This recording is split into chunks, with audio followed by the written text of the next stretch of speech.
عزیز ناظرین، میں Ayad Zarif آپ تمام دیکھنے والوں کو ہمارے روز کے بائبلی مطالعاتی پروگرام کی نئی قسط میں خوش آمدید کہتا ہوں۔ آج ہم عہد قدیم میں سے دوسرے سیموئیل کی کتاب اس کے 12ویں باب کا مطالعہ پیش کریں گے۔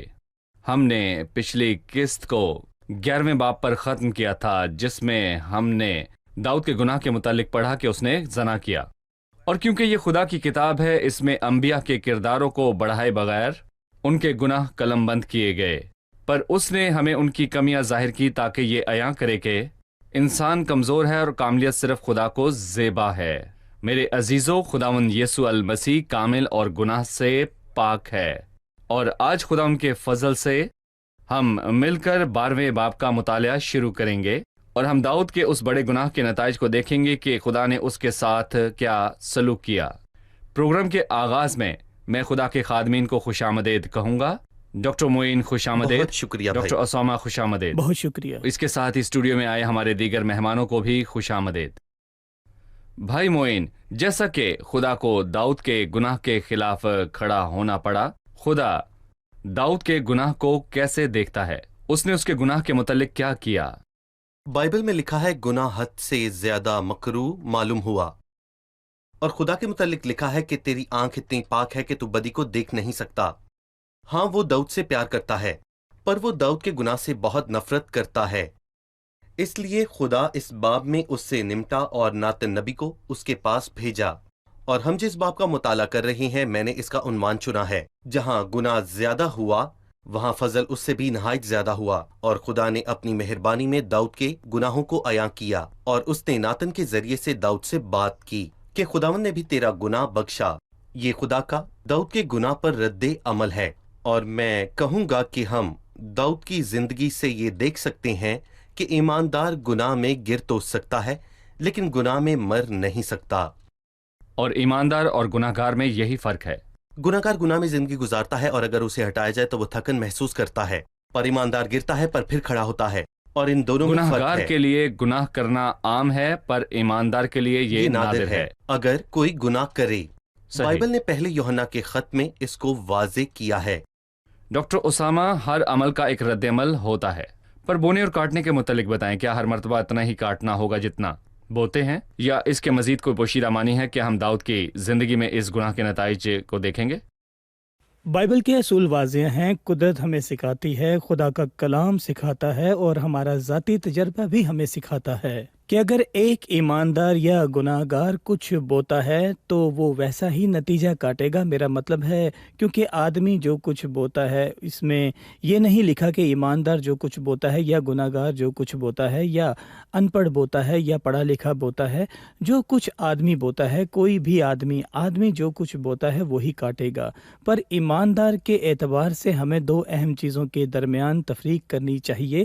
گناہ کی مزدوری، گناہ کا نتیجہ، ان دونوں باتوں میں بڑا فرق ہے، کیونکہ گناہ کی مزدوری موت ہے، اور سب گناہ، خواہ وہ چھوٹا ہو یا بڑا، اس کی مزدوری موت ہی ہے۔ ہم نے پچھلی قسط میں اس بات کو سمجھا کہ یہ ہرگز ممکن نہیں کہ اچھے کام برے کام کو مٹا دیتے ہیں، کیونکہ گناہ براہ راست خدا کے خلاف کیا جاتا ہے جو لامحدود ہے۔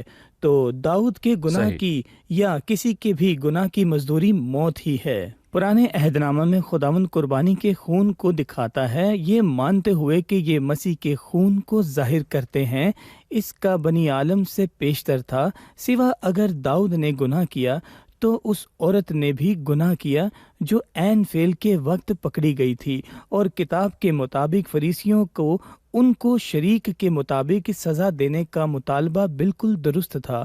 ایسی عورت کو سنسار کرنا چاہیے، مگر ہم نے دیکھا کہ خداوند نے اس کو معاف کیا، جیسے اس نے داؤد کو معاف کیا، اور اس کی صرف ایک ہی قیمت تھی، یعنی خداوند یسوع مسیح صلیب پر مصلوب ہوا۔ یہ گناہ کی مزدوری کے حوالہ سے ہے، پر گناہ کے فضل کاٹنے کی بات کریں تو حالانکہ داؤد کو اس کے گناہوں کی معافی ملی، اور ایسے وہ معافی براہ راست بغیر کسی اچھے عمل یا کسی چیز کے بغیر حاصل ہوئی۔ ناتن نے داؤد سے کہا، خداوند نے بھی تیرا گناہ بخشا، تو مرے گا نہیں، پر فصل کاٹنے کا کیا؟ وہ اس کے بعد ایک بڑی فصل کاٹے گا۔ اور ہم نے یہ بھی دیکھا کہ امون نے وہی گناہ کیا جو داؤد نے بیت سبا کے ساتھ کیا تھا۔ قتل۔ ہم نے خون کرنا، زنا کاری دیکھی، اور داؤد کے گھر سے تلوار کبھی الگ نہ ہوئی۔ مطلب کہ ایماندار اور گناہ گاروں پر لاگو ہونے والے واضح اور مستقل اصول موجود ہیں۔ آدمی جو بوتا ہے وہی کاٹے اور گا، یہ گناہوں کی اور مزدوری یہ نہیں گناہوں بلکہ کی فصل کی اور کٹائی کٹائی ہے۔ ہمیشہ بوائی سے زیادہ ہوتی ہے۔ ابھی میں 12ویں باب کی چند آیات کی تلاوت کروں گا، پھر ہم ایک وقفہ لیں گے اور پھر مہمانوں کے سوالات کے ساتھ حاضر ہوں گے۔ اور خداوند نے ناتن کو داؤد کے پاس بھیجا، اس نے اس کے پاس آ کر اس سے کہا، کسی شہر میں 2 شخص تھے، ایک امیر دوسرا غریب۔ اس امیر کے پاس بہت سے ریوڑ اور گلے تھے، پر اس غریب کے پاس بھیڑ کی ایک پٹھیا کے سوا کچھ نہ تھا، جسے اس نے خرید کر پالا تھا، اور وہ اس کے بال بچوں کے ساتھ بڑھی تھی۔ وہ اس کے نوالے میں سے کھاتی اور اس کے پیالے سے پیتی اور اس کی گود میں سوتی تھی، اور اس کے لیے بطور بیٹی کے تھی۔ اور اس امیر کے ہاں کوئی مسافر آیا، سو اس نے اس مسافر کے لیے جو اس کے ہاں آیا تھا پکانے کو اپنے ریوڑ اور گلہ میں سے کچھ نہ لیا، بلکہ اس غریب کی بھیڑ لے لی اور اس شخص کے لیے جو اس کے ہاں آیا تھا پکائی۔ تب داؤد کا غضب اس شخص پر بشدت بھڑکا، اور اس نے ناتن سے کہا کہ خدا ان کی حیات کی قسم کہ وہ شخص جس نے یہ کام کیا واجب القتل ہے، سو اس شخص کو اس بھیڑ کا 4 گنا بھرنا پڑے گا، کیونکہ اس نے ایسا کام کیا اور اسے ترس نہ آیا۔ تب ناتن نے داؤد سے کہا، وہ شخص تو ہی ہے۔ خداوند اسرائیل کا خدا یوں فرماتا ہے کہ میں نے تجھے مسا کر کے اسرائیل کا بادشاہ بنایا، اور میں نے تجھے ساؤل کے ہاتھ سے چھڑایا، اور میں نے تیرے آقا کا گھر تجھے دیا، اور تیرے آقا کی بیویاں تیری گود میں کر دیں، اور اسرائیل اور یہودا کا گھرانہ تجھ کو دیا۔ اور اگر یہ سب کچھ تھوڑا تھا تو میں تجھ کو اور چیزیں بھی دیتا، سو تو نے کیوں خداوند کی بات کی تحقیر کر کے اس کے حضور بدی کی؟ تو نے ہتی اوریا کو تلوار سے مارا اور اس کی بیوی لے لی تاکہ وہ تیری بیوی بنے، اور اس کو بنی امون کی تلوار سے قتل کروایا۔ سو اب تیرے گھر سے تلوار کبھی الگ نہ ہوگی، کیونکہ تو نے مجھے حقیر جانا اور ہتی اوریا کی بیوی لے لی تاکہ وہ تیری بیوی ہو۔ سو خداوند یوں فرماتا ہے کہ دیکھ، میں شر کو تیرے ہی گھر سے تیرے خلاف اٹھاؤں گا، اور میں تیری بیویوں کو لے کر تیری آنکھوں کے سامنے تیرے ہمسایہ کو دوں گا، اور وہ دن دہاڑے تیری بیویوں سے صحبت کرے گا، کیونکہ تو نے تو چھپ کر یہ کیا، پر میں سارے اسرائیل کے روبرو دن دہاڑے یہ کروں گا۔ تب داؤد نے ناتن سے کہا، میں نے خداوند کا گناہ کیا۔ ناتن نے داؤد سے کہا کہ خداوند نے بھی تیرا گناہ بخشا، تو مرے گا نہیں۔ تو بھی چونکہ تو نے اس کام سے خداوند کے دشمنوں کو کفر بکنے کا بڑا موقع دیا، اس لیے بھی وہ لڑکا جو تجھ سے پیدا ہوگا وہ مر جائے گا۔ اور ناتن اپنے گھر چلا گیا۔ یہاں پر ہم ایک چھوٹا سا وقفہ لیں گے اور پھر مہمانوں کے سوالات کے ساتھ حاضر ہوں گے۔ ہمارے ساتھ رہیے۔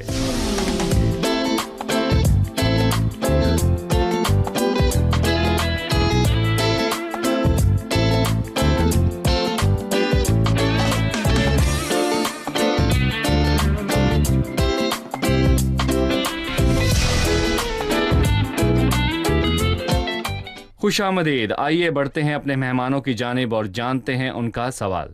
کس کا سوال ہے؟ جی سوال کیجئے۔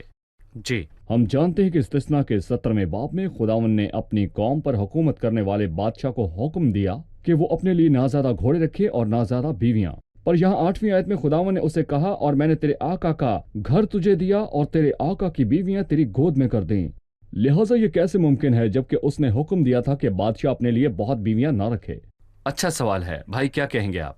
خدا نے اپنی مہربانی اور داؤد کو بادشاہ کے طور پر اپنی محبت میں اسے نہ صرف بیویاں دیں، بلکہ لفظ پر غور کریں کہ تیرے آقا کا گھر اور تیرے آقا کی بیویاں، مطلب کہ بادشاہ کی تمام تر جائیداد بادشاہ کی حیثیت سے داؤد کو دی گئی۔ اور خاص کر مشرقی ممالک میں میں کہوں گا یہ ایک رواج تھا کہ بادشاہ کی وفات کے بعد بادشاہ کا محل اور اس میں موجود سب کچھ اگلے بادشاہ کو منتقل ہو جائے گا، جس میں اس کا لونڈیاں حرم اور نوکر بھی شامل ہیں۔ سب کچھ حرم عورتوں کے لیے مخصوص تھا۔ وہ بادشاہ کی ملکیت تھا اور جائیداد کے طور پر وہ اگلے بادشاہ کو منتقل ہو جاتا ہے۔ اور یہاں پہ یہ نہیں لکھا کہ داؤد نے